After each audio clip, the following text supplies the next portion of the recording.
The Jets signed Dalvin Cook. Let's talk about what the addition of the Pro Bowl running back means today on Locked On Jets. You are Locked On Jets, your daily New York Jets podcast. Part of the Locked On Podcast Network, your team every day.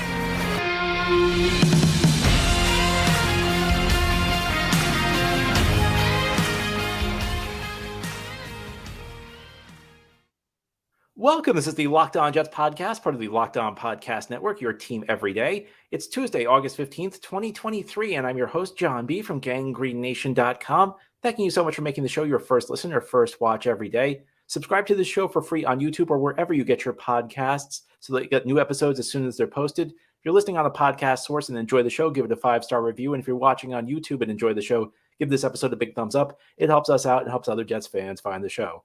Well, the big news broke overnight, at least for me here in Europe. I'm in Athens for today and tomorrow. So I was asleep when the news broke. I think most of you were probably awake back home in New York on the East Coast. The Jets have reached an agreement to bring Pro Bowl running back Dalvin Cook to New York. The Jets were in the mix for Cook, who was a free agent. He was cut by the Vikings, a big name, a big addition for this team as the Jets set their eyes on Super Bowl dreams this year. It's a contract that's pretty big. Cook actually will be one of the 10 highest paid running backs in the league this year. Contract could be up to $8 million with incentives, $7 million apparently guaranteed. So Jets make a big investment in Dalvin Cook. And there's a lot we can break down about this signing.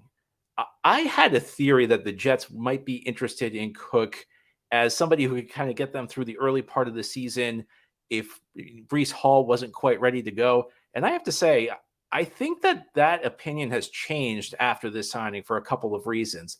Number one, this thing dragged on so long that it's not clear that Cook's really going to be ready to go by week one. Now, I think he'll suit up. I think he'll be active, but he may not be in game shape by week one, ready to be the lead back for this team. So that tells me that maybe the Jets are looking a little bit deeper into the season. Maybe this is not just viewed as a get us through the first month or two solution. This might be a situation where the Jets are saying, we want Dalvin Cook to be our lead guy right now. And there has been some subtle signs of decline. He's reaching that age where running backs, can fall off the cliff proverbially, but he's still pretty productive if you look at the numbers. So I don't think that's necessarily an outrageous thing. I don't think this is vintage Dalvin Cook. I don't think this is the Dalvin Cook of 3 years ago. I think this is a guy who can add an element, a home run element, a guy who can break big runs. I think this is a guy who still can be a number one back in this league. And second is the contract. I mean, just looking at the numbers the Jets are giving him, again, as I just said, he's going to be one of the 10 highest paid backs in the NFL, at least as far as annual salary on his contract goes. Now, it's only a 1-year deal. So there's that element to it where the Jets did not go into a second year. They did not guarantee money into year two. And as far as we know, it looks like there's no void years on this contract, unlike a lot of other contracts the Jets gave out this offseason. So all of this is to say that it's a pretty big commitment. And it's a sign that the Jets are probably looking for big things out of Dalvin Cook. And, if you've been listening to the show over the last couple of months, one thing I've kind of noted, and it's one thing that I've kind of been struggling with, is the idea that, the Jets brought in Aaron Rodgers, and there's all this talk about comparing it to Tampa Bay bringing in Tom Brady. And I've been saying this a lot, that, what Tampa Bay did is they had a lot of guys who were stars in their prime who maybe were at the end of their career. Maybe they weren't quite what they used to be, but they still were able to produce for the team. They still were a positive for their team. And I noted the Jets really had not done that yet. And this is the first time the Jets have. Jets brought in Dalvin Cook, who previously was one of the top 10 backs in the NFL. Now, is he still one of the top 10 backs? I'm not sure he is, but he still has something to offer. And I think that he's going to be a helpful player to this team in 2023. And I think this type of signing really only makes sense for a handful of teams. You could probably count the number of teams on one hand where a signing like this, giving Dalvin Cook $7 million guaranteed, makes sense because, he's, even if he is the lead guy, Jets have other backs. The Jets are going to mix other backs in there. It's a back who seems to be aging. He's probably not long for this league, even if it is a 1-year contract. It's an awfully big commitment for a guy who, at this point of his career, is probably on paper, I'm saying on paper, not worth $7 million. But for the Jets, I think that's kind of a secondary consideration for where they are. And I think the Jets are one of the handful of teams where this signing at this salary does make sense because they're just completely all in. I mean, they've done what the die is cast. They've decided that they are going all in the next year to 2 years, and they will worry about the ramifications later. So in a situation like this is the type of player where I see the logic in adding him, and I've been an advocate for the Jets signing Dalvin Cook. I've always said that for me, the running back position is really about big plays, because a lot of the 4-yard runs, the 5-yard runs, not all of them, but a lot of them, you get what's blocked for you. Can you take a 4-yard run and turn it into a 15-yard run? Can you make a guy miss an open field? Can you throw a move on a linebacker and force him to miss? That's what Dalvin Cook, I think, he's got the speed. He's got the home run speed still. He still was able to break a lot of big runs last year for Minnesota. So, even if you have to deal with plays that are stopped for 1-2 yards, I think the plays that he hits are more valuable than the plays that he whiffs on. And I think if you look at this team right now with Breece Hall on paper, now a lot of it depends on Breece's health. A lot of it depends on how much Cook has left on the tank. But on paper, this certainly looks like the best 1-2 punch at the running back position in the NFL. I mean, it'll be an interesting case study, because Jets obviously have some issues with the offensive line. And as I talked about on yesterday's show, I think it's really time to start giving Mekhi Becton a look at tackle, because it doesn't feel like the Jets have really been giving him much of a chance to play with the starters. That's got to change, because right now the Jets offensive line as is, if we're assuming Becton, who's not played with the first team much in training camp and not at the preseason, if we're assuming he's not a first teamer, this run blocking doesn't look great. One way you can work around that, though, is if you have quality running backs. Breece Hall, a healthy Breece Hall at least, does not need great blocking. He can't have terrible blocking, but he doesn't need great blocking to break big runs. And I think Dalvin Cook, Minnesota had a good run blocking line last year. Cook hit a lot of home runs, though. There were a lot of no gain runs for Dalvin Cook, but he still has that ability to make the game changing run. And again, for a team like the Jets, now if this is the Jets of 2 years ago, this is a signing that's very head scratching. But for a team that's trying to go a long way this year and is not as focused on the long run because they have a 39-year-old quarterback, so it's really they've essentially just gone all in.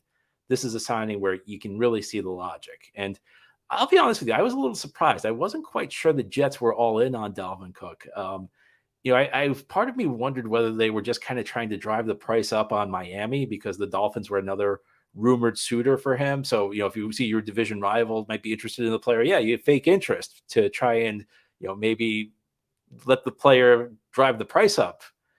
It seems like the Jets actually really wanted Cook, though. And again, the price tag shows you. I mean, you don't give a running back $7 million guaranteed unless you're completely sold on him, unless you think he can still deliver for you. And, some of this, and I think it's a fair point to make. Aaron Rodgers giving back some of the money that was owed to him. Maybe it makes a signing like this possible. Maybe it shows you that Aaron Rodgers is fully committed to this team. Aaron Rodgers is fully committed to making this a championship caliber team. And I think ultimately on today, August 15th, how are you going to improve your football team? I don't know that you can do better based on the players who are available than signing Dalvin Cook. This may have been may not have been true even a month ago. It may not have been true 3 months ago. But on August 15th, I'm not sure that there was a better move for the Jets that could up their ceiling more than Dalvin Cook. Now, here on the Locked On Jets podcast, we'll delve a little bit deeper into what this signing could mean, because I think that this actually could be the Jets giving us a few hidden signals about how things really are with this team. And we'll discuss that continuing this Tuesday edition of the Locked On Jets podcast. Today's episode of Locked On Jets is brought to you by eBay Motors. Our friends at eBay Motors have teamed up with Locked On Fantasy Football host Vinny Iyer to bring you some of the best fantasy picks each week, all season long. Whether you're prepping for a draft or scouting the waiver wire, every week we're going to provide you with players who are guaranteed to fit on your roster. So with draft prep underway for the upcoming season, let's see who Vinny has picked out for us in this week eBay's Guaranteed Fit Fantasy Picks of the Week. Are you looking for a safe quarterback to take on as a starter after you wait on the position? I mean, it's a tough spot to be. Sometimes you wait too long and then you realize you've waited too long to take a quarterback. Well, if you find yourself in that position, you can ride with the Cowboys' Dak Prescott, who, when healthy and getting enough volume, always comes through as a great fit in fantasy lineups. Prescott will be more efficient in the new offense under Mike McCarthy, and his weapons have been rebooted more to his liking with Brandon Cooks. Dallas also won't be nearly as run-heavy, restoring Prescott's solid numbers through the air. Vinny Iyer from Locked On Fantasy Football is going to help you win your fantasy championship, and eBay Motors knows a championship team is all about each player being a perfect fit. The same goes for your vehicle. With eBay Guaranteed Fit and over 122 million parts and accessories for your vehicle right at your fingertips, you can make sure your ride stays running smoothly. Air filters, brakes, batteries, taillights, alternators, shock struts, you name it. eBay Motors has it. And they will make sure it's the right fit for your car because eBay Guaranteed Fit helps you understand exactly what parts you need for your vehicle the first time. So go forth, switch gears, crank up the AC, and say goodbye to sweating if your ride needs a little fixing up. Because now you'll know you'll always be set up for success from the get-go. With eBay Guaranteed Fit, everything your vehicle is calling for is just a click away. For the parts and accessories that fit your vehicle, just look for the green check. Get the right parts, the right fit, and the right prices at ebaymotors.com. Let's ride. eBay Guaranteed Fit, only available to U.S. customers, eligible items only, exclusions apply. Thank you so much for making Locked On Jets your first listener, first watch every day. A big shout out to you everydayers. And a big shout out to Locked On Jets fans listening in France and Greece, two countries I'm in this week. Thank you so much for your support. Today, we're talking about the Jets signing Dalvin Cook. And I think there are a couple of things that this tells me. The Jets gave him a pretty healthy contract. They gave him a contract, again, $7 million guaranteed. And sometimes you can read into what a team thinks about its own players by how much they pursue a player who's available in free agency. As I said last week, I think that the Jets not signing Quan Alexander, not making much of an effort to sign Quan Alexander, is a sign that perhaps they're confident in Jamie and Sherwood. And I think that the Jets signing Dalvin Cook probably tells you something about their lack of confidence with the young running backs that they have on their roster right now. And I think part of it's Breece Hall. It's not so much that they're not confident in Breece Hall, but as you've seen, Breece Hall is coming back from an injury, and it's been a little bit slow, and it should be a little bit slow. The Jets should do nothing to rush Breece Hall along.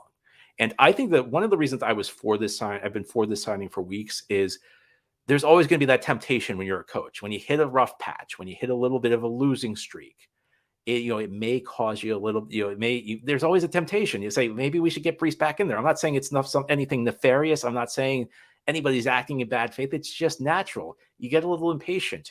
You want to win. It's human nature.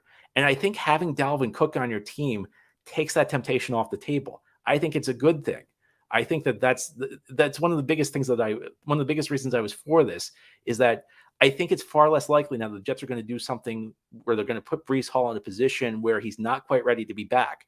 Now the Jets probably feel confident with Dalvin Cook's pedigree. They feel confident they can take their time now. They don't need to rush Breece back into the lineup. And part of this might be insurance.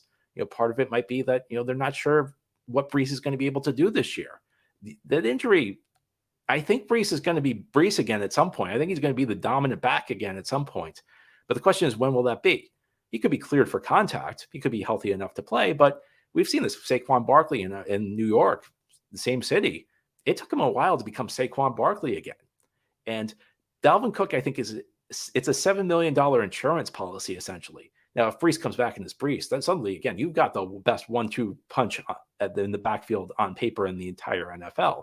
But now if Breece, it takes a little bit slower. Maybe if he's not ready, into November, it's okay because now you've got Dalvin Cook on the team. And I think you also have to look at what else the Jets have in the backfield. There are 3 young running backs on this roster at the moment. You have Michael Carter, who had a solid rookie season, and then it was a disaster of a year 2. You had Bam Knight, who played a couple solid games the end of last year and then really struggled when the run blocking wasn't there the last couple of weeks. And you have Izzy Abanikanda, who's shown you a few flashes in preseason, but how much do you want to trust a day 3 pick? It's an open question. And I think that if the Jets were more confident in these 3 young running backs, at least one of the 3, I don't think they make this signing because running back's one of those positions where there's always like some young guy who emerges out of nowhere. Some young guy comes from off the radar and ends up producing for a team. It's not always with the Jets, but there's always like some at any given point in the NFL season, there's some young running back who's nobody's ever heard of. Maybe he's a late round pick. Maybe he's an undrafted free agent. And he just, he comes out of nowhere and produces. And it tells me the Jets either don't think that those running backs will do that, or they just don't want to take the chance. And to be honest with you, it's pretty logical. I mean, as much as I'd love to believe Izzy Abanikanda is a star in the making, there are a lot more 4th, 5th round backs who are unsuccessful than those who make an impact in the NFL. So I think that in that sense, you could say that this is kind of an insurance policy on two levels. First of all, it gives you that high impact runner in case Breece isn't ready. And that means if you need a lead back, then you got Dalvin Cook. And then you don't have to necessarily lean on Breece as much. Now, again, I'm not so sure that Dalvin Cook's going to be the lead back, or at least I'm not sure he's the guy I was expecting him to be. I was kind of expecting him to be the lead guy until for like maybe the first 4 to 6 weeks of the season. I'm not sure he's going to play as big of a role early this season, just due to the nature of the timing of this signing. I think it's going to take him some time to get ready. I'm sure he's in great physical shape, but there's a difference between physical shape and football shape. Being in football shape means you're used to taking hits. You're used to making reads. You can be in great physical condition. You can work out every day. You can lift weights. You can, you can be in a spot where you can do a workout. But playing football is going to take a little bit longer. And so Dalvin Cook, while I think he'll be ready for week 1, probably not going to play that big of a role for the Jets in week 1. But as the season goes on, now you've got Breece Hall insurance in case Breece just isn't quite there this year. Now you're set. And you also now can breathe a little bit easier because you're not leaning on these young backs. If these young backs step up, you can always carve out a role as a running back. But now you're not necessarily depending on them to the degree you were before this signing. So I think that for all of these reasons, I think the move is logical because I think as a football team, you want to plan for the worst. You always want to hope for the best, but you really do need to plan for the worst. And I think that this signing is kind of planning for the worst. If it all goes well, then the Jets have an incredible backfield. But if all these question marks don't go the way the Jets want them to, they're still okay at running back because now they have Dalvin Cook, because now they have an impact runner. Now, I had you on the Locked On Jets podcast. We'll talk a little bit more about those young players. What does the future mean for them? Should the Jets be giving up on them? Well, I don't think they're giving up on all of them, and I'll explain what I mean continuing this Tuesday edition of the Locked On Jets podcast. This is the Locked On Jets podcast. Here on this Tuesday, we're talking about the Jets signing Dalvin Cook. So there are some Jets fans who are kind of upset with this signing because they're worried it's going to mean the Jets are going to give up on a talented young running back. It's unlikely the Jets are carrying 5 running backs, and if Breece Hall is ready to go by week 1, even if he's not ready to take on the full workload, but if he's ready to get a few carries by week 1, he's going to be on the team. Dalvin Cook's going to be on the team. You're probably not giving a guy a $7 million guaranteed contract to cut him a few weeks later. It's some insightful analysis right there. And odds are you're not keeping 5 running backs. And there are 3 young running backs other than Hall and other than Cook who are on this roster. You have Ibanaconda, the rookie out of Pittsburgh. You have Bam Knight, the second-year guy out of NC State. And you have Michael Carter, the third-year guy out of North Carolina. And none of this includes Nick Bawden, who may make the team as a fullback. So at least one of these Jets running backs could be going away. And a lot of Jets fans are very optimistic about these running backs. Well, here's my counter to that. I think it's okay to be optimistic about a couple of these running backs, but here's a hard truth. It's unlikely that all 3 of these guys are going to be successful pros. I actually think there's a pretty good chance one of these 3 guys is going to be a successful pro at the running back position. You could make an argument to me. You could say, John, I really have a good feeling about these guys. I think 2 of them are going to make it. You know what? I think that's a point. It's a fair point. I don't know if I agree with it, but I don't think that's a crazy thing to say. I don't think all 3 of these guys are going to be impact runners in the NFL. I think at least one of them is going to be a guy who does not really amount to much in this league. And ultimately, one of these guys is probably going to either be cut or traded. So it's really up to the Jets just to pick the right one. And there may be more than one. I mean, like I said, I would guess probably of these 3, one of them has a future in the NFL, and you could guess which one it's going to be. It's up to the Jets to just figure that out. And if they do, nobody's going to be upset with this. So this is not a case where the Jets are just quitting on young talent completely.